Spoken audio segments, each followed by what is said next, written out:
हमारे पास अलग अलग तरह के क्वेश्चंस टेस्ट में आते हैं। राजू भैया ने जो टेस्ट दिया उसके अंदर भैया ने आपको 8 क्वेश्चंस दिए। अब उन 8 क्वेश्चंस को कैसे करना चाहिए था, रिप्रेजेंटेशन कैसा होना चाहिए था, किस तरह से वो क्वेश्चन होने चाहिए, आज की क्लास हम इसी चीज को डिवोट करेंगे। सबसे पहले भैया ने जो क्वेश्चन दिया वो क्वेश्चन क्या था? क्वेश्चन था कि चेक वेदर 6 की power n can and with digit 0 or 5 for any natural number n। हमें चेक करके बताना था कि 6 की पावर n अगर एक नंबर है और उसकी पावर को हम कुछ भी रखें तो क्या ये पॉसिबल है कि उसको सॉल्व करने पर उसके जो एंड करे वो उसके लास्ट के डिजिट में 0 आए या 5 आए? ये पहला क्वेश्चन था, क्या आपको चेक करना था। तो कैसे करना चाहिए था? हम सब ये जानते हैं कि अगर कोई नंबर, इफ द नंबर 6 की power n and with the digit 0, अगर वो 0 से और 5, अगर कोई नंबर जिसके लास्ट का डिजिट 0 हो या 5 हो, अगर कोई भी ऐसा नंबर हो, इफ द नंबर 6 की power n can and with the digit 0 और 5 फॉर एनी नेचुरल नंबर, किसी भी नेचुरल नंबर के लिए n must be divisible by 10 और 5 रिस्पेक्टिवली। अब मैंने यहाँ पे एक वर्ड यूज किया रिस्पेक्टिवली। ये कैसे आया, किस किस तरह से आया, सुनने की जरूरत है हमको। अगर किसी नंबर के लास्ट का डिजिट 0 होगा तो वो 10 से डिवाइड होगा, अगर किसी नंबर के लास्ट का डिजिट 5 होगा तो वो 5 से डिवाइड होगा। ये समझने की जरूरत है। And the prime factorisation of 6 की power n must contain 2 and 5। उसमें 2 और 5 जरूर होंगे, बट लेकिन प्राइम फैक्टराइजेशन ऑफ 6 की power n is equal to 3 into 2 की power n।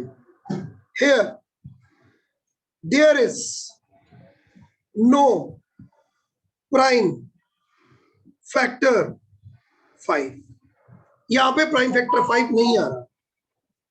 And fundamental theorem of arithmetic guarantees that there will be no other factor than 3 and 2 of 6 की power n।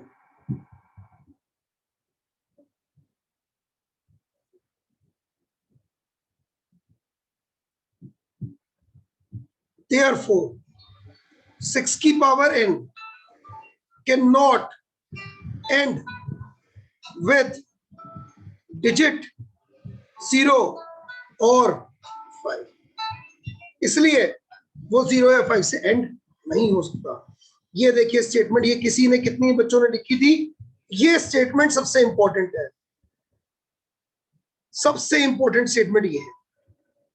तो इसको ध्यान से देखना है, इसको ध्यान से याद रखना है। This is your question 1 of your test. Now question number 2 की बात करते हैं। क्वेश्चन नंबर 2 एग्जाम में आया कि आपके पास total 52 playing cards, total 52 playing cards है। हम सब जानते हैं कि टोटल कार्ड्स 52 ही होते हैं। उस कार्ड्स में से, ताश की गड्डी में से हमने जैक, क्वीन और किंग रेड कलर के हटा दिए। पहले में पता होना चाहिए कि जैक, क्वीन, किंग होते क्या है। ये फेस कार्ड होते हैं। जैक फेस कार्ड है, क्वीन फेस कार्ड है, किंग फेस कार्ड है। अब कार्ड्स रिमूव्ड कौन कौन से हुए? Jack, queen and king of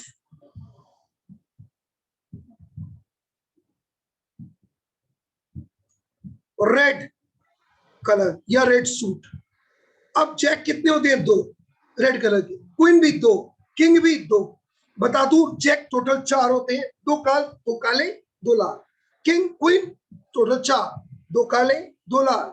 king similarly 2 काले 2 लाल। हमने क्या करे? जैक लाल कलर की, क्वीन लाल कलर की, किंग लाल कलर के हटाए, तो टोटल कार्ड्स रिमूव जो हुए वो हुए 6। कार्ड्स लेफ्ट, कार्ड्स बचे कितने? आपके पास टोटल 52 कार्ड्स थे, 6 आपने हटा दिए, बचे 46। अब इन बचे हुए कार्ड्स में लिखा from the remaining cards. Remaining card में से एक कार्ड आपने निकाला कोई भी, from remaining cards a card is drawn. एक कार्ड आपने निकाला, आपको निकालनी है प्रोबेबिलिटी कि वो कार्ड इधर क्वीन और स्पेड होना चाहिए, या तो वो कार्ड होना चाहिए क्वीन और या फिर वो कार्ड होना चाहिए स्पेड। जो बचे हुए कार्ड है उनमें से आपने जो कार्ड निकाला, या तो आपको क्वीन चाहिए और या फिर आपको क्या चाहिए? स्पेड चाहिए, राइट। क्वीन, अगर मैं टोटल बात करूं, क्वीन 4 होती है, लेकिन 4 में से 2 आप पहले ही निकाल चुके हो बाहर, तो बची कितनी भाई? 2 बची काली वाली, 2 बची कौन सी? ब्लैक। 2 ब्लैक बची, 2 ब्लैक। अब बचे स्पेड। स्पेड कौन होता है? याद दिला दूं, स्पेड कौन होता है? स्पेड एक सिंबल होता है, ये होता है स्पेड। ये होता है? नहीं, ये क्लब होता है। क्लब माने चिड़ी का पत्ता। अब स्पेड कैसा होता है आपको याद दिला दूं, आप शायद याद कर भी लेंगे। स्पेड कैसा होता है, ये देखिए, स्पेड ऐसी शेप का होता है, जो ब्लैक कलर का होता है। ये टोटल होते हैं 13। कहां से कहां तक? एस से लेकर किंग तक 13 कार्ड्स होते हैं, 13। अब 13 में से एक आप पहले ब्लैक काउंट कर चुके हो, कौन सा वाला? स्पेड वाली क्वीन को आप काउंट कर चुके हो। तो बच्चों ने इसको काउंट डबल काउंटिंग में गिन लेते हैं। कभी अगर प्रोबेबिलिटी में डबल काउंटिंग को अवॉइड करना। 13 स्पेड में एक क्वीन आ चुकी, बची कितनी क्वीन? तो 13 जमा 1 14, 14/46। क्योंकि 46 क्यों लिया? क्योंकि आपको कार्ड जो निकालना था वो रिमेनिंग कार्ड में से निकालना था, तो इसलिए आप 46 ले रहे हैं। 7/23। अगला अगला कार्ड आपको चुनना था। प्रोबेबिलिटी किस चीज की? आपको प्रोबेबिलिटी चुननी थी ब्लैक किंग। काला किंग चाहिए आपको। बता दूं, किंग टोटल होते हैं 4। 4 में से 2 तो आप निकाल चुके थे लाल रंग के, तो 2 ही बचे हैं काले रंग के। तो आपके फेवरेबल आउटकम कितने हैं? 2 divide by 46, that will be 1/23। अगला थर्ड पार्ट, ये फर्स्ट था, ये सेकंड था, ये थर्ड लिख रहा हूं मैं, आप बिल्कुल इसके नीचे लिखेंगे। अगला प्रोबेबिलिटी आपको निकालनी थी कार्ड ऑफ ब्लैक कलर।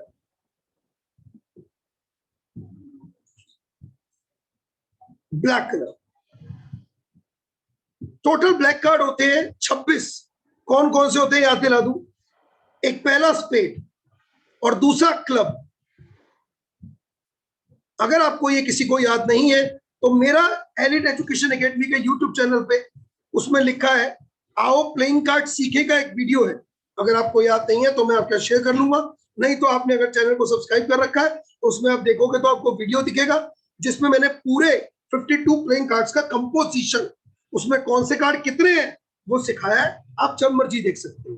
अब card of black colour, club और स्पेड। 13 होते हैं स्पेड के, 13 होते हैं क्लब के, इसमें से कोई रिमूव नहीं हुआ था, तो 26/46, तो दैट विल बी 13/23।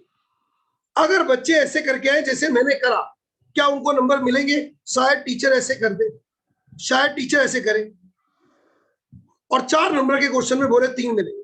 बच्चा सोचता रह जाएगा मेरे नंबर कटे तो कटेगा, मैं तो ठीक किया, लेकिन भैया कटे हैं। कहां नंबर कटे हैं? आपने कहीं भी नहीं लिखा फॉर्मूला, कहीं भी नहीं लिखा फॉर्मूला। मैंने ऐसा क्यों करा? क्योंकि मैं आपको याद कैसे दिलाऊंगा कि गलती आप कैसे करते हो। तो सबसे पहले यहां पे आपको लिखना चाहिए एज वी नो, जैसा कि हम जानते हैं। क्या?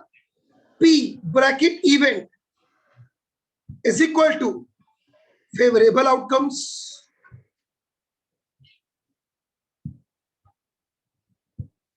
Divide by total outcomes. समझ रहे हैं? तो आपको लिखना है। अच्छा, दूसरा, बच्चे क्या करते हैं? ऐसे लिखने बैठ जाते हैं, प्रोबेबिलिटी ऑफ क्वीन और स्पेड। आप पूरी बुक उठा के देख लो, अपनी बुक में कहां इस तरह से प्रोबेबिलिटी लिखी है? कहीं नहीं लिखी मिलेगी आपको, कहीं भी। हमेशा याद रखो, बाहर लिखो सिर्फ पी प्रोबेबिलिटी और ब्रैकेट में लिखो इवेंट जिसकी आप बात कर रहे हैं। तो ये चीज याद रखो, एक एक चीज को एक्सप्लेन करना। प्लस याद रखो, देखो मैं कैसे ये रिप्रेजेंट कर रहा हूं साथ साथ। इससे क्या होता है? आपकी गलती होने के चांस कम हो जाते हैं। प्लस टीचर को एक बात श्योर होती है कि आपने नकल नहीं मारी, आपने चीटिंग नहीं करी। हमेशा लिखो कि कौन से फेवरेबल आउटकम आपने। Always it will make your task easier. This is your question number 2 of your test. चलिए अब बात करते हैं सर क्वेश्चन नंबर 3 की। क्या था क्वेश्चन नंबर 3? प्रूव करना था, prove that 5 - 7√3 is irrational number। तो कैसे करना चाहिए? सबसे पहले आपको याद रखना है, जिस नंबर को आपको इर्रेशनल प्रूव करना है उसके अंदर आप ऐसे प्रूव कर दो कि उसके अंदर रेशनल वाली प्रॉपर्टी नहीं है। अगर मैं प्रूव कर दूं कि इस नंबर में, जो कि दो नंबर का माइनस है, दो नंबर का डिफरेंस है, अगर मैं प्रूव कर दूं कि इस नंबर में किसकी प्रॉपर्टी नहीं है? रैशनल नंबर वाले की प्रॉपर्टी नहीं है, तो ये नंबर प्रूव हो जाएगा कि ये नंबर क्या है? इर्रेशनल। तो कैसे करें? चलिए शुरू करते हैं। लेट अस अस्यूम, अस्यूम मतलब मानना। कॉन्ट्ररी, कॉन्ट्ररी का मतलब होता है उल्टा मान लो। क्या मानो? 5 - 7√3 इज रैशनल नंबर, कि ये नंबर एक रेशनल नंबर है। देयरफॉर अगर ये नंबर रेशनल है तो हम सब जानते हैं कि ये नंबर p/q कह सकते हैं या a/b भी कह सकते हैं, आपकी चॉइस। a/b की फॉर्म में होगा। लेकिन ये a और b कौन है वो बता दो।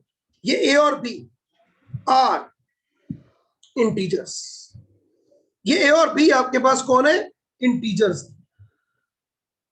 अब इस तरह के क्वेश्चन में जब भी आपको ऐसे दो नंबर का सम या दो नंबर के डिफरेंस को प्रूव करना हो, हमेशा याद रखो रूट की टर्म एक तरफ होनी चाहिए पॉजिटिव में। Again I am telling you, root term in positive and बाकी सब कुछ एक सब होना चाहिए। अगर मैं इसे इंग्लिश लैंग्वेज में, मैथमेटिकल लैंग्वेज में बोलूं तो क्या बोलूंगा? Always represent surds in terms of all the numbers. Surd को एक तरफ, बाकी सब कुछ एक तरफ, लेकिन surd should be in positive. याद रखें कैसे? लेट मी शो यू किस तरह करना है।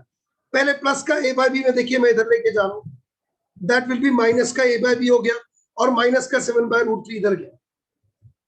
अब अपॉन 1, b और 1 का अगर आप एलसीएम लेंगे तो b आएगा। 1 की टेबल में b आता है, b पर 5 को मल्टीप्लाई b से a। अब यहाँ पे आप देखिए रूट के साथ अभी भी 7 आ रहा है, तो रूट को यहीं छोड़ दीजिए और बाकी सब कुछ एक तरफ लेकर जाइए। ठीक है। अब क्योंकि आपने लेट किया था, क्या लेट किया था? Let me help you to show it. आपने माना था कि ए और बी क्या है? इंटीजर का मतलब कोई भी नंबर, पॉजिटिव नेगेटिव, जिनकी कोई भी वैल्यू है। अब ये आपको दिखाना नहीं है। कई बच्चों ने क्या किया, कई बच्चे क्या करते हैं, वो ए और बी की वैल्यू अज्यूम करके पुट करते हैं, सॉल्व करके दिखाते हैं। नहीं, ये अंडरस्टूड है कि अगर ए और बी इंटीजर है, मतलब since a and b are integers, अगर ए और बी इंटीजर्स है, therefore 5b - a upon 7b is rational. तो ये नंबर क्या होगा? रैशनल होगा। क्यों? क्योंकि जब आप कोई भी इंटीजर की वैल्यू को जनरली सब्स्टिट्यूट करके देखेंगे तो आपको ये नंबर रैशनल ही मिलेगा। कैसे? अब आप करके मत दिखाना पेपर, मैं आपको समझा रहा हूं। अगर मान लो b की वैल्यू है 1, a की वैल्यू है 2, पुट कर दी मैंने, सॉल्व करके देखो, सॉरी, ए की पी की वैल्यू आपने 1 मानी, ये आपका आ गया 3/7। चेक करिए रेशनल नंबर आ रहा है, इसलिए मैंने लिखा यहाँ पे रेशनल है। अब जो ही नहीं मैंने बी और ए की वैल्यू 1 2 पुट किया, आप कुछ भी कर सकते हो, लेकिन पेपर में ये वर्क आपको करके नहीं दिखाना, दैट इज अंडरस्टूड। तो ए और बी इंटीजर, तो ये नंबर रेशनल ही आएगा। तो ये गलती कई बच्चों ने करी थी टेस्ट में, और नॉर्मली कर देते हैं, तो समझाने के लिए आपको ये समझाया गया। अब ये नंबर क्या हुआ, रेशनल हुआ। इक्वल टू क्या लिखा है, √3, तो ये रेशनल है, तो ये भी क्या होगा, रेशनल। तो लिखेंगे सो √3 इज ऑल्सो रेशनल, तो √3 भी क्या होगा, रेशनल होगा। बट लेकिन दिस कॉन्ट्राडिक्ट्स, लेकिन ये बात उल्टी है, किस बात से, द फैक्ट, इस सच्चाई से। क्या सच्चाई है, कि रूट के अंदर कोई भी नंबर जब प्राइम नंबर होता है सर्ड के अंदर, तो वो नंबर इरेशनल होता है। तो फैक्ट मतलब क्या होता है, सच्चाई होगा, जो हमें पता है। But this contradict the fact that √3 is irrational number. ये क्यों हुआ, लिखो, दिस कॉन्ट्राडिक्शन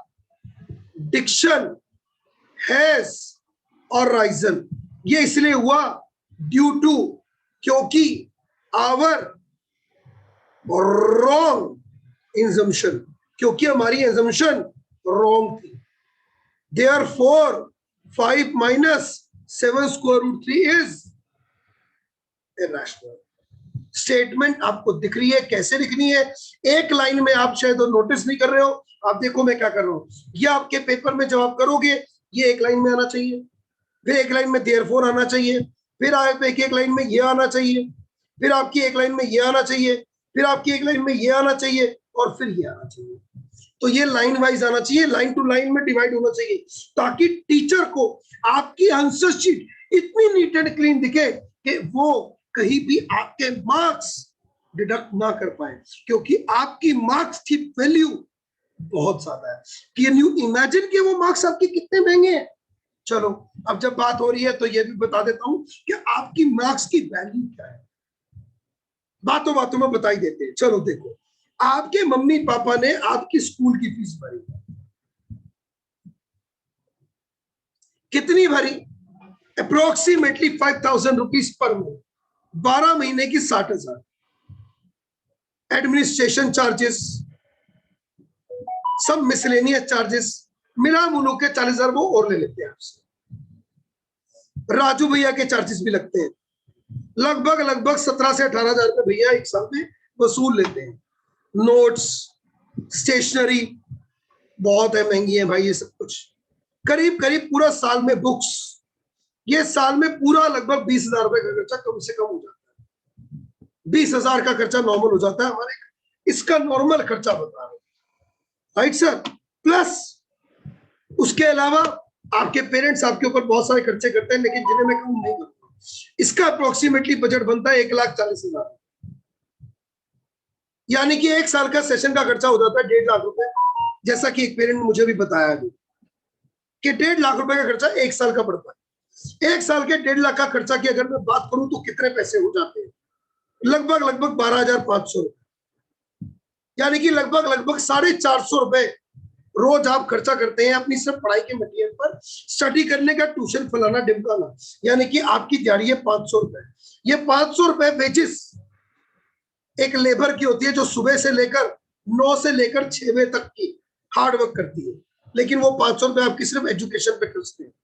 अब जिसके 1.5 लाख रुपए खर्चे हो और फाइनल एग्जाम जिसका हो, उसके फाइनल एग्जाम में 5 सब्जेक्ट होते हैं, 5 सब्जेक्ट होते हैं फाइनल एग्जाम में। 5 सब्जेक्ट अगर मैं एक 1.5 लाख रुपए को 5 से डिवाइड करूं तो लगभग 30,000 रुपए का एक सब्जेक्ट का पेपर पड़ता है मेरे पास, 30,000 का एक पेपर। अब 30,000 का अगर एक पेपर है, 80 नंबर का पेपर होता है,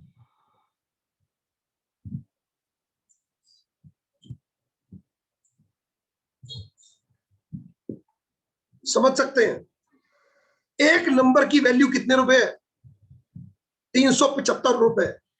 एक नंबर की कीमत है 400 रुपए लगभग आपकी।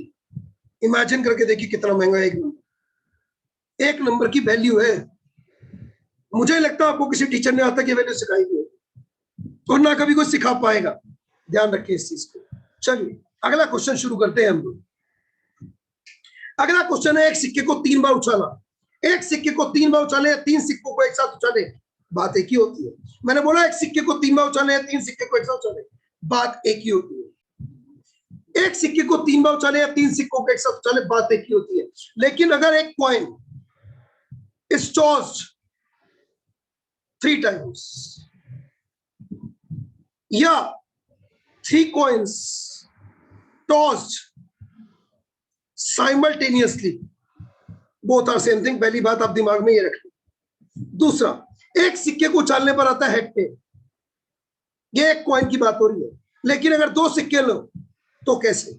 अगर आप भूल जाते हैं तो मैं याद दिला दूं, भूल जाते हैं तो मैं आपको याद दिला दूं कुछ, कैसे दिखाता हूं मैं आपको। आपको अगर आउटकम बनाने नहीं आते, एक सिक्के को उछाला हेड टेल आएगा, दूसरे सिक्के को उछाला हेड टेल आएगा। तो पहले 2 सिक्कों के आउटकम बता दो, हेड के साथ हेड, हेड के साथ टेल, टेल के साथ हेड और टेल के साथ टेल, ये 2 सिक्कों के आउटकम्स है। लेकिन अगर तीसरा सिक्का और उछाले फिर क्या? ये 4 आउटकम्स है जब आपने 2 कॉइन्स को उछाला। अब हेड टेल आया, हेड टेल आया, टेल हेड आया, टेल टेल आया, 2 सिक्कों के आउटकम है। अब तीसरा सिक्का उछाला, उसमें भी क्या आता है, हेड या टेल। तो आप तीनों सिक्कों को उछालेंगे तो क्या होगा? हेड हेड हेड के साथ हेड आ सकता है, हेड हेड हेड टेल के साथ हेड आ सकता है, हेड टेल के साथ हेड आ सकता है, टेल हेड के साथ भी हेड आ सकता है, टेल टेल टेल के साथ भी हेड आ सकता है। अब हेड हेड टेल के साथ, हेड हेड के साथ टेल भी आ सकता है, हेड टेल के साथ टेल भी आ सकता है, टेल हेड के साथ टेल भी आ सकता है और टेल टेल के साथ भी टेल आ सकता।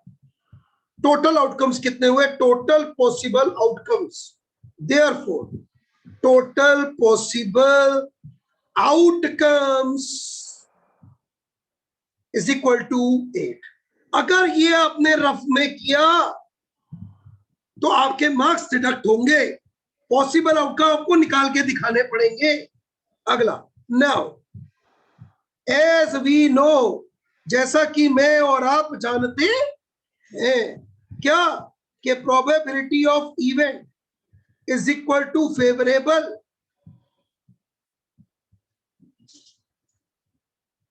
Outcomes divided by total outcomes.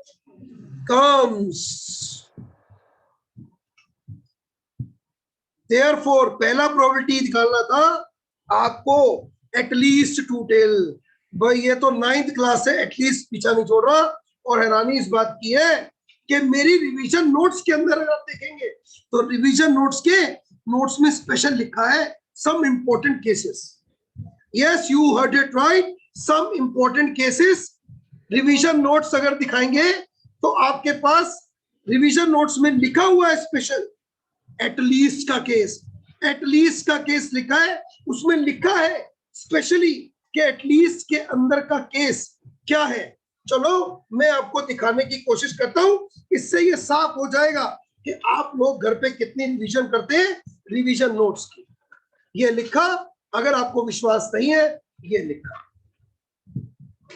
This is the at least case, ये एटलीस्ट का केस लिखा है। स्टिल बच्चे नहीं पढ़ते, इसका मतलब पता चलता है कि उनकी सिंसियरिटी कितनी है।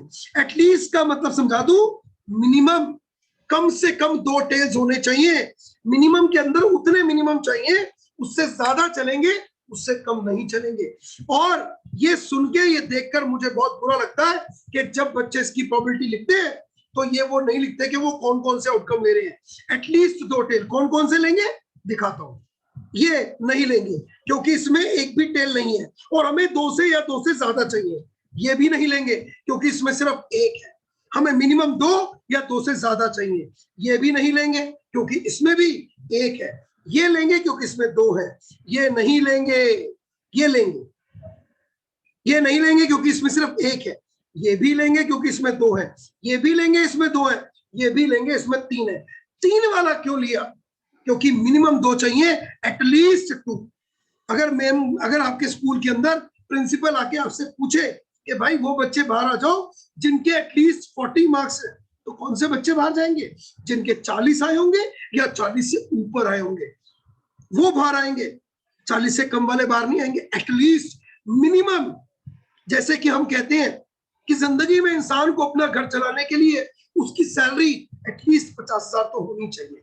एटलीस्ट 50,000 बोला, इसका मतलब है कम से कम 50 होनी चाहिए। 50 से कम ना हो, ज्यादा तो लाखों में भी हो सकती है, अंबानी बने तो करोड़ों में भी हो सकती है। ठीक है ना? तो याद रखो। अब जो आपने लिए, किसी ने यहाँ रेफर ही नहीं किया, क्यों नहीं करा? ये गलती है। आप लिखो यहाँ पे कौन कौन से ले रहे हो। टेल टेल हेड लिया आपने, हेड टेल टेल ले रहे हो आप, टेल हेड टेल ले रहे हो भाई, और टेल टेल टेल भी ले रहे हो। तो टोटल हुआ 4, टोटल हुए 8, 1/2। अगला प्रोबेबिलिटी है बाबू एटमोस्ट। अरे वाह, बिल्कुल उल्टा है ये एटमोस्ट का केस। एटमोस्ट 1 हेड की बात हो रही है कि कब ज्यादा से ज्यादा एक हेड होना चाहिए। एटमोस्ट का मतलब होता है बच्चों, मेरे स्टूडेंट्स, मेरे प्यारे प्यारे बच्चा गैंग, मैक्सिमम, मैक्सिमम मतलब ज्यादा से ज्यादा एक, इससे ज्यादा नहीं। कहते यार मैं अपनी लाइफ में एटमोस्ट 2 ही बच्चे करूंगा, क्या मतलब है? 2 मैक्सिमम, 2 से 1 चलेगा, 0 चलेगा, 2 से ज्यादा बच्चे नहीं चलेंगे।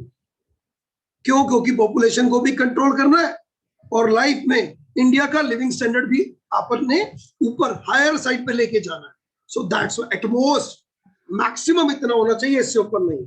तो कौन कौन सा लेंगे? कलर चेंज कर लेता हूं। एटमोस्ट 1 हेड, भैया ये तो बिल्कुल नहीं चलेगा, इस मिसाले में 3 हेड है।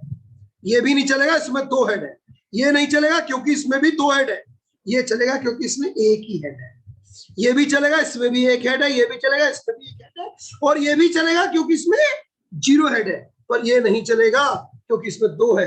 तो हमें तो एटमोस्ट 1 चाहिए। जो ले रहे हो लिखना जरूरी है। टेल टेल हेड लिया, हेड टेल टेल लिया, टेल हेड टेल लिया, और टेल टेल टेल लिया। 4/8 आ गया, 1/2। अगला पार्ट राजू भैया ने बोला नो है। अरे ये तो सबका ही ठीक हुआ, मतलब हेड एक भी नहीं होना चाहिए। तो भैया only 1 is there, tail tail tail वाला 1/8। अगला भैया ने बोला ऑल हेड, सारे के सारे सर, हेड्स, ऑल हेड, सारे हेड्स आए। तो इसके लिए आपको लेना था ये वाला 1/8। तो ये था आपके पास question number 4th of your test, right? So this is your question number 4th। ठीक, हम लोग बात करेंगे अगले क्वेश्चन की। अगला क्वेश्चन बहुत अच्छा क्वेश्चन था। सबसे पहले इस क्वेश्चन को करने के लिए जानना जरूरी है कि रैशनल नंबर क्या होते हैं, इर्रेशनल नंबर क्या होते हैं। और रैशनल नंबर की अगर मैं बात करूं तो रैशनल नंबर गाइस 3 तरह के होते हैं।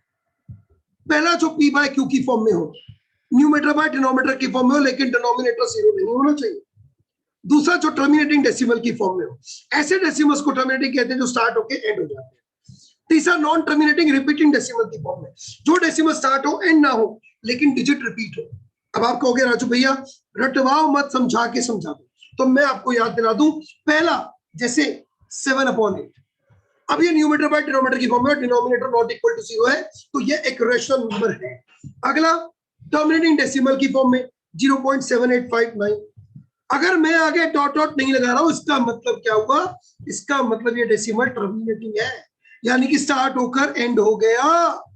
This is terminating decimal, start हुआ एंड हो गया।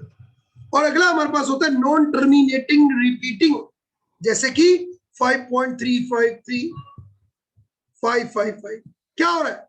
55555 रिपीटिंग है। इसको मैं ऐसे भी लिख सकता हूं। अब बच्चे कहते हैं राजू भैया नॉन टर्मिनेटिंग नॉन रिपीटिंग है। अरे भाई एक डिजिट रिपीट नहीं हो रहा, बाकी रिपीट हो रहे हैं। अगर आप मेरी डेसिमल की वीडियो देखेंगे तो आप देखना, वहां पे मैंने उसमें सिखाया है कि नॉन टर्मिनेटिंग रिपीटिंग डेसिमल 2 तरह के होते हैं, पहला प्योर और दूसरा मिक्स्ड।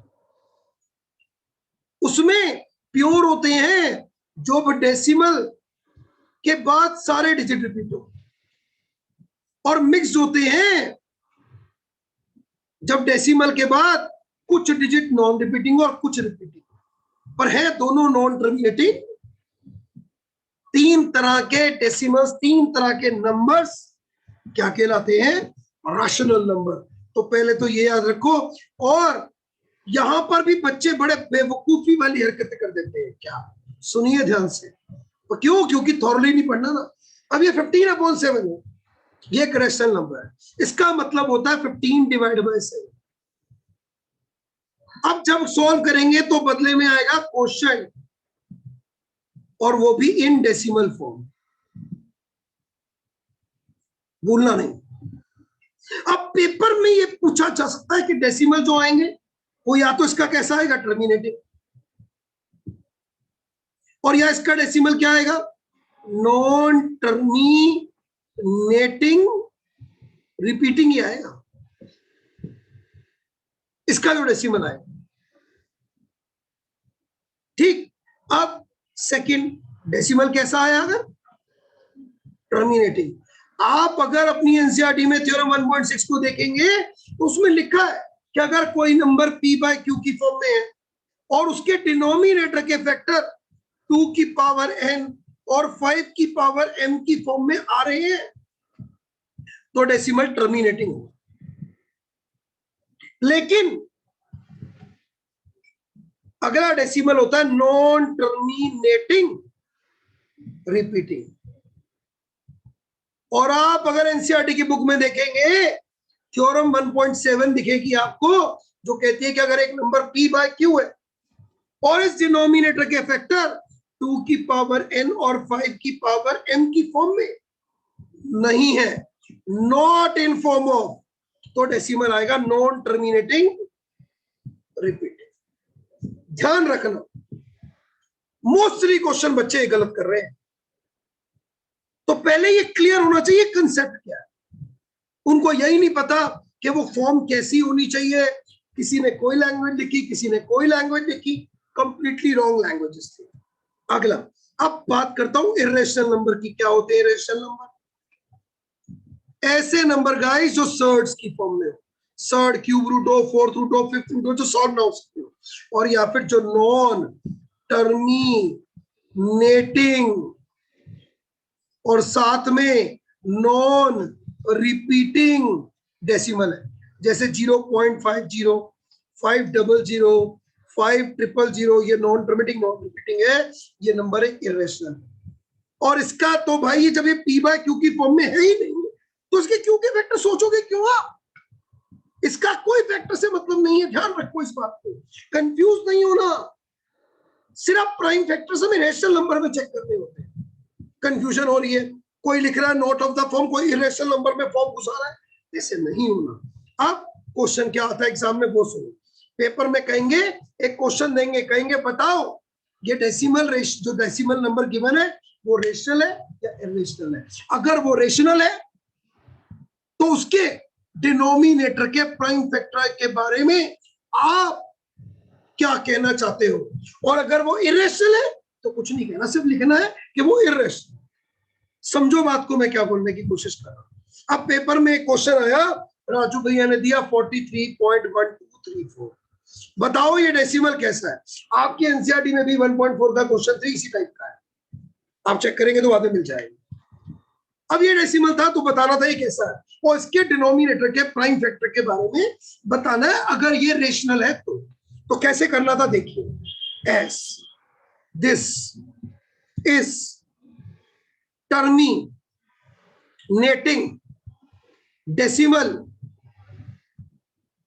एक्सपेंशन। जैसा कि आप देख सकते हैं डेसिमल एक्सपेंशन कैसा स्टार्ट हुआ, एंड हुआ। Therefore it is rational number. Underline कर दी मैंने इसको, आप भी कर देना पेपर में क्योंकि मैंने पूछा ही गया। नाउ अब देखिएगा, as it is terminating, therefore prime factors of denominator q is of the form 2 की पावर n into 5 की power n। where m and n are non-negative integers, मतलब जो पावर है वो माइनस में नहीं होगी। ऐसे स्टेटमेंट लिख के आपको मिलते 2 नंबर या 1 नंबर या 10 नंबर, जितने का भी क्वेश्चन था। ये थी प्रॉपर लैंग्वेज। अब ऐसी मैंने एक और दिया बच्चों को, मैंने बच्चों को एक और नंबर दिया 8.660254 बार, और मैंने पूछा ये रेशनल है या नहीं। अगर रेशनल है तो इसके डिनोमिनेटर के प्राइम फैक्टर के बारे में पता भाई, तो लिखना चाहिए था as this is non terminating, क्योंकि ये खत्म नहीं हो रहा तो ये नॉन टर्मिनेटिंग रिपीटिंग डेसिमल, क्योंकि ये नॉन टर्मिनेटिंग रिपीटिंग डेसिमल है, therefore it is rational number. ये भी क्या होता है, रेशनल होता है, क्योंकि मैं पता है। शॉर्ट फॉर्म नहीं चलनी चाहिए राजू भैया, हमें नहीं बता रहे तो आप क्यों लिख रहे हो, ये पूरा लिखते हैं। As now it is non terminating repeating decimal, therefore prime factors of denominator q is not of form 2 की पावर n and 5 की power n, where n and m are non-negative integers। Bracket में लिखते हो as of theorem 1.7। Proper language देख लो कैसी लिखनी। एक और राजू भैया ने दिया, बताना था, वो था डेसिमल में 1.4142। As we know, dot dot dot नहीं लगाया गलत हो जाएगा। As we know, this is non-terminating, non-repeating decimal expansion. Therefore, it is an irrational number। ये नंबर कैसा है, irrational। खत्म। अब इसके डिनोमिनेटर के बारे में कुछ लिखना ही नहीं है, क्योंकि ये है ही irrational, तो इसके डिनोमिनेटर के प्राइम फैक्टर के बारे में कुछ नहीं लिखना आपको, right. So this is your question number 5 of this test. अगली बात करते हैं क्वेश्चन नंबर 6 के बारे में, जिसमें राजू भैया ने आपको बोला एक सर्कल पर 2 टेंजेंट्स बनाओ और वो दोनों टेंजेंट एक दूसरे के 90 डिग्री होने चाहिए। इसको थोड़ा पहले रफ समझा दूं कि अगर ये सर्कल है भाई और आपको इस सर्कल पे बनाने हैं 2 टेंजेंट, ये दिमाग में क्वेश्चन चलाने की बात करनी है, पहले देखना ध्यान से।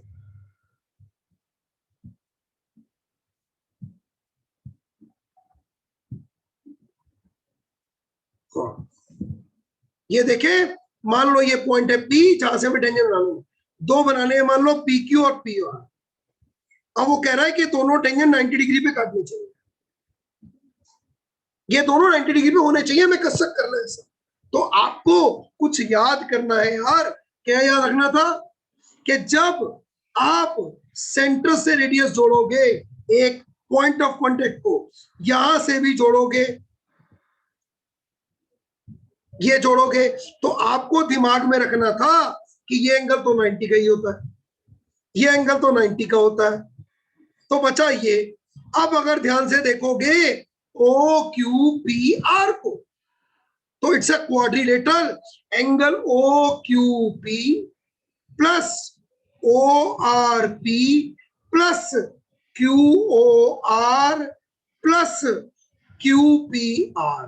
एंगल का नाम पूरा लिखो। बच्चे क्या कर रहे हैं, एंगल Q प्लस एंगल और, अबे Q कौन सा बेटा, ये वाला है ये वाला। हमेशा एंगल को कंप्लीट लिखा करो, इनकम्प्लीट मत लिखा करो। Is equal to 360। अब OQP कितना है 90, ORP 90, QR नहीं ना पता है हमें, QPR पता है 90 गिवन है, इज इक्वल टू 360। अब ये पुट कर दी वैल्यू, रीजन कोई नहीं लिख रहा। अरे भाई ब्रैकेट में लिखो, because radius is perpendicular to tangent. बच्चे ने ऐसे लिख के छोड़ दिया, गलत है। एट पॉइंट ऑफ कॉन्टैक्ट, ये पूरा लिखना था। अब इसको निकालोगे तो आ जाएगा QOR is equal to 360 minus 270 is equal to कितना डिग्री। तो ये एंगल कितना बनाना पड़ेगा, तो ये पहले आपको माइंड में चलाना पड़ेगा सब कुछ, अगर प्रॉपर्टी आती है तो। ठीक है, अब कंस्ट्रक्शन कैसे करते हैं वो सिखा देता हूं, ये बनाना ध्यान रख लेना। अब कंस्ट्रक्शन कैसे करनी है वो सिखा रहा हूं। सबसे पहले जितने सेंटीमीटर का सर्कल बनाना है वो बना लो। कितने का बनाना था यहाँ पे 5 का, तो 5 का बना दिया। उसके बाद एक रेडियस बना लो 5 सेंटीमीटर का दिखाने के लिए, ये रहा 5। अब तुम्हें पता है, क्या पता है कि यहाँ पर इस जगह पर एंगल बनना है 90 डिग्री, और वो कंपास से बनेगा, डी से नहीं बनेगा। तो कंपास से बनाने के लिए क्या करते हैं, सेंटर पाना, ब्लू कलर से करूंगा ताकि दिखे। सेंटर पे रखा कंपास को, एक सेमी सर्कल बनाया, पहला आर्क 0 होता है, अगला 60, अगला 120, बीच में यहाँ पे 90 आ जाएगा। तो ये एंगल बन गया कितने डिग्री का, 90 डिग्री का। इसे नाम ले लो Q, इसे दे दो P, या A या B। अब तुम्हें पता है कि रेडियस और टेंजेंट के बीच में एंगल 90 डिग्री का होता है, तो आप यहाँ पे बनाओगे 90, और यहाँ भी क्या बनाओगे 90 डिग्री का। तो दोनों जगह पे एंगल बनाएंगे 90 डिग्री के। ये देखो, एक मान लो ये बन गया 90। अब बच्चे भाई 90 डिग्री बनाते हैं और लाइन टेढ़ी आ रही होती है, वो फिर भी क्या कहते हैं, ठीक है 90 दिखना चाहिए, बिल्कुल 90 है। अब ऑटोमेटिकली ये एंगल कितना आएगा, मार्किंग करो, अधूरा नहीं। अब बच्चों ने क्या करा, ऐसे करके छोड़ दिया और रीजन नहीं दिया। रीजन दो, ये करो, फिर लास्ट में एक चीज और करो, क्या देखो, hence RP and RQ are required tangents which are perpendicular to each other। किसी ने ऐसे नहीं करा, अगली बार जब टेस्ट हो तो ऐसे करना, ध्यान रखना इस चीज को, भूलना नहीं। ठीक है, सो this is your question number 6। अब बात करते हैं क्वेश्चन नंबर 7 की। जिसमें हमने राजू भैया ने क्या क्वेश्चन दिया, इसमें आपको क्वेश्चन दिया मिसिंग फ्रीक्वेंसी का क्वेश्चन था, और बच्चों को दिक्कत आती है। चलो आज दिक्कत खत्म करते हैं इस मिसिंग फ्रीक्वेंसी के क्वेश्चन की। सबसे पहले एक सुंदर सी टेबल बना ली। टेबल बनाने के बाद ऊपर लिखा है क्लास इंटरवल, और साथ में दूसरे कॉलम में लिखी है फ्रीक्वेंसी। अब क्लास इंटरवल 0 से 10, 10 का गैप लेके जाना 60 तक। तो हर बार देखने की जरूरत नहीं होती, तरीका होता है, बार बार देख देख के उतारो मत। 10 का गैप ले लिया और 60 तक ले लिया, स्पीड बढ़ाने का तरीका होता है ये लो जी। अब फ्रीक्वेंसी कितनी है, 5x6y, 5x6y, उसके बाद 6 5 और टोटल आपको दे रखा है भाई 40। अब क्योंकि बात हो रही है मीडियन के बारे में, बात हो रही है मीडियन के बारे में, तो आपको याद रखना है भाई कि सबसे पहले मीडियन के अंदर आपको क्या करना होता है, मीडियन के अंदर आपको निकालना होता है CF, क्यूमुलेटिव फ्रीक्वेंसी। तो ये लिखा CF 5 प्लस x। कई बच्चे कहते हैं राजू भैया 5 प्लस x 5x होता है। बेटा 5 प्लस x 5x नहीं हो सकता, क्योंकि अनलाइक टर्म ऐड नहीं हो सकती, ध्यान रखना। 5 बिना xy टर्म है, x xy टर्म है, ऐसी टर्म्स को अनलाइक कहते हैं, ऐड नहीं होगा। 5 प्लस 6 11 प्लस x, आगे 11 plus x plus y, unlike terms 16 17 plus x plus y, उसके बाद 22 प्लस x प्लस y।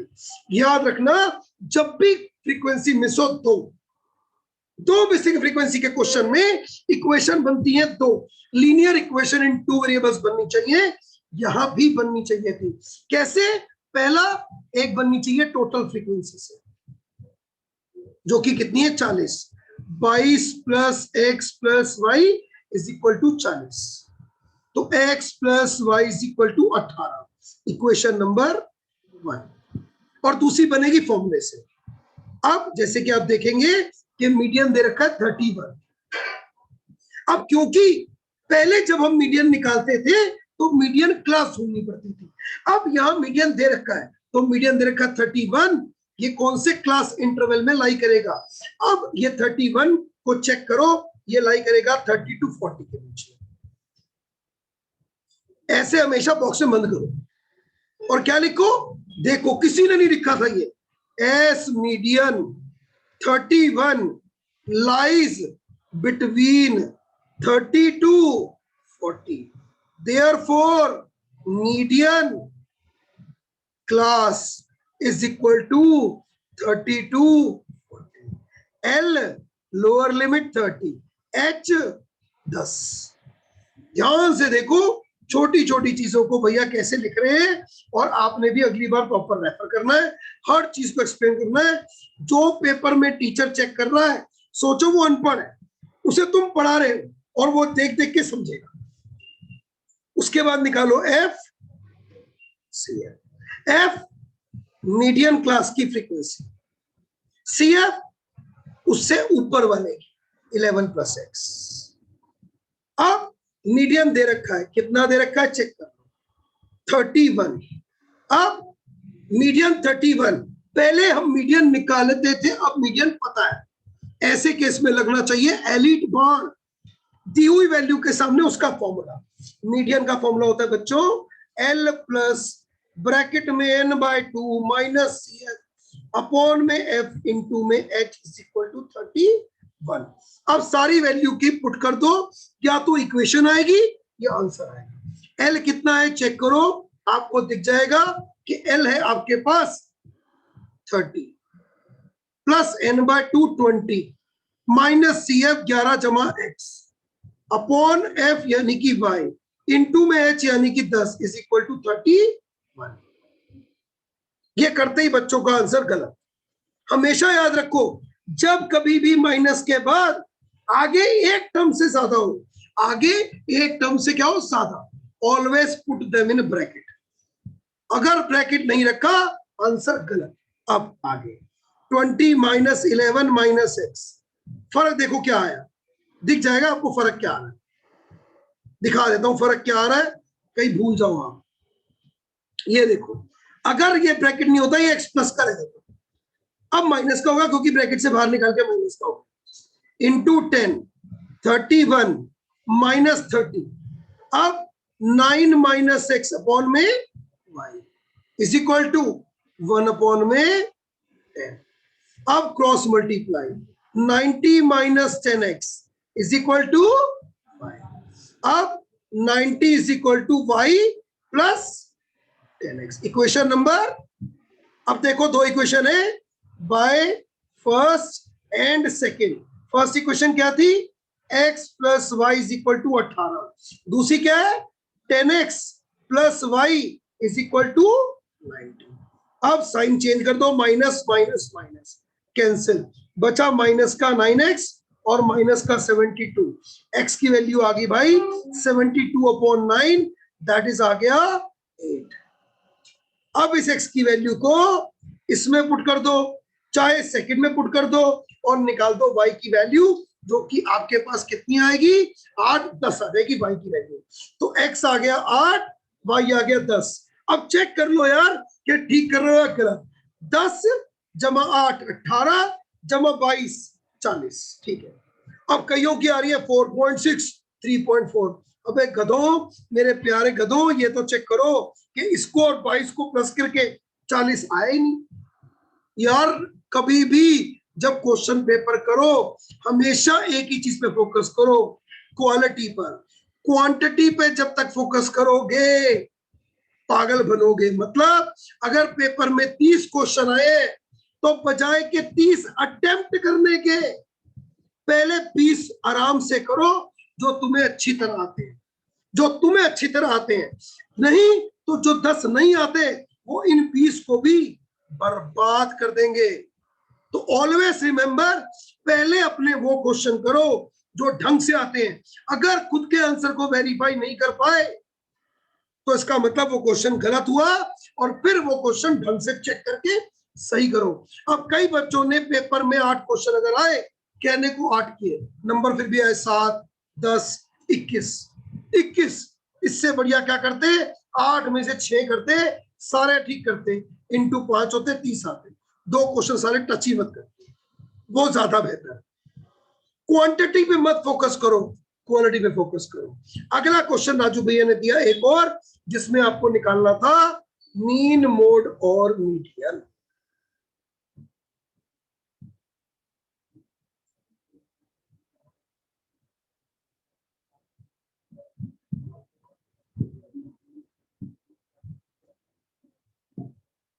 उसमें क्या करना था वो दिखा रहा हूं मैं। भैया ने एक टेबल बना के दिया, उसमें क्या था, उसमें था लेंथ, और दे रखे थे नंबर ऑफ लीव्स। लेंथ में आपके पास लेंथ दे रखी थी 118 टू 126, 126 टू 135, 127, सॉरी कॉन्टिन्यूस नहीं था वो।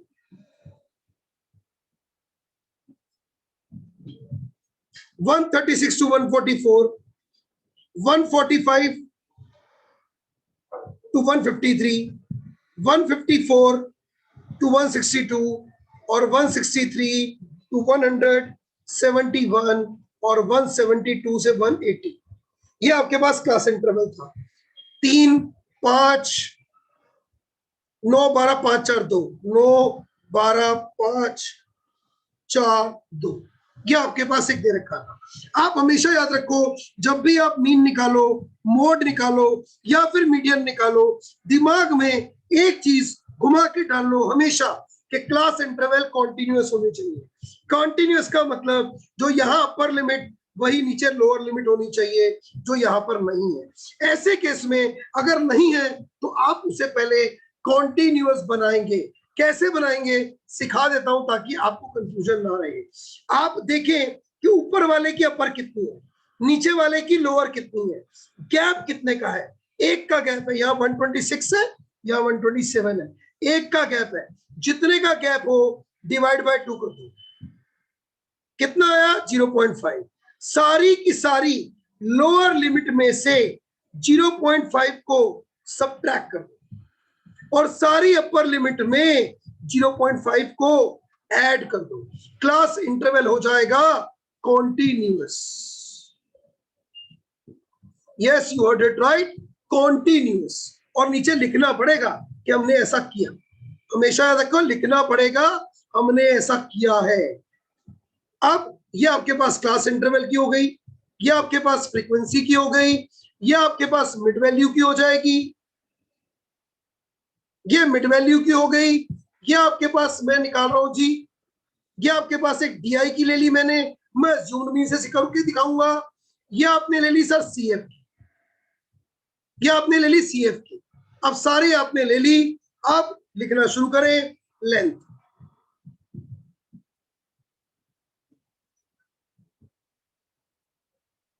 लेंथ जब आप, ये हमने एक लाइन डाल दी यहाँ पे ताकि आपको साइड से समझ आ जाए। अब यहाँ पे 118 है, 0.5 माइनस करेंगे तो आएगा 117.5। अगर 126 में प्लस करेंगे तो आएगा ये, उसके बाद माइनस, फिर प्लस, फिर माइनस, फिर प्लस, करते जाएंगे धनाधन धनाधन।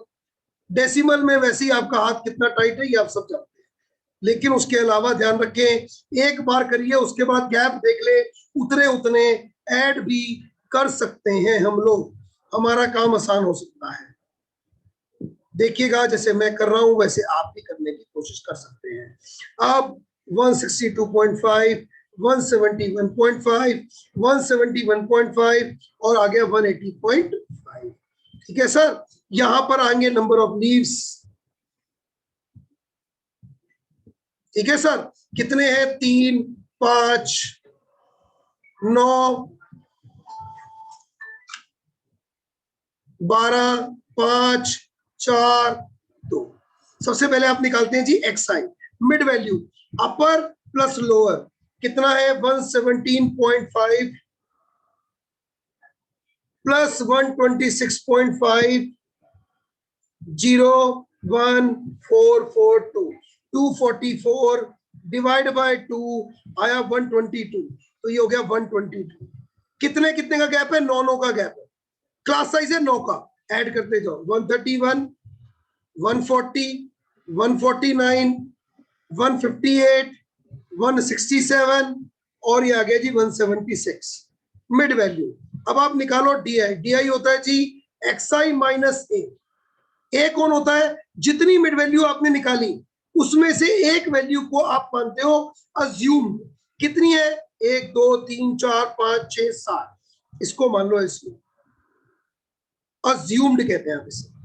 अब पहले आपको निकालना D1, तो D1 कैसे निकाले? ध्यान से देखिए, x1 माइनस ए। x1 क्या है? 122 माइनस 140 कितना आएगा? चेक कर लेते हैं। 122 माइनस 149, आपके पास कितना बचेगा सर? 1927 माइनस का 27। कैलकुलेशन आधी हो जाएंगे बात। 131 माइनस 149 आ गया 18। 140 माइनस दिस माइनस का 9, 0 प्लस का 9 प्लस का 18 और प्लस का 20। अब आप निकालेंगे F I T. 3 into 27 minus 81। Calculation देखो कितनी आसान हो गई। सिंपल 1, 2, 3 के टेबल चलेंगे। 0, 45 और आपकी कैलकुलेशन देखते हैं कितनी लंबी लंबी होती है।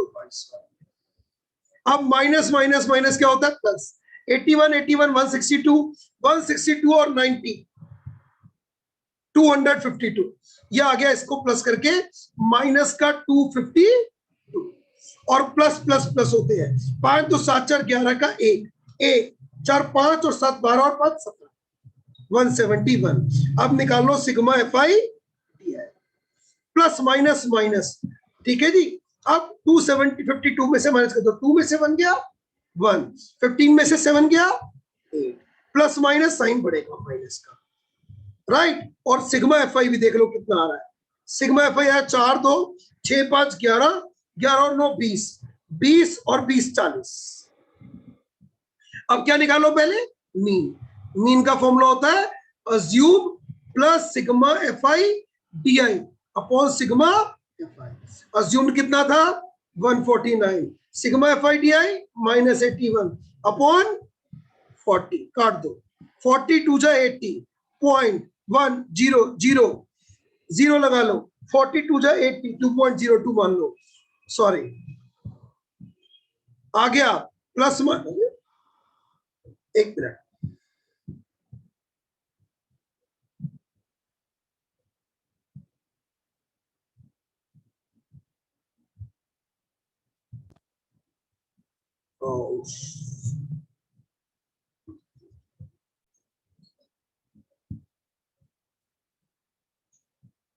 जी। तो हमारे यहाँ पे आ गया 149 प्लस माइनस माइनस 2.02।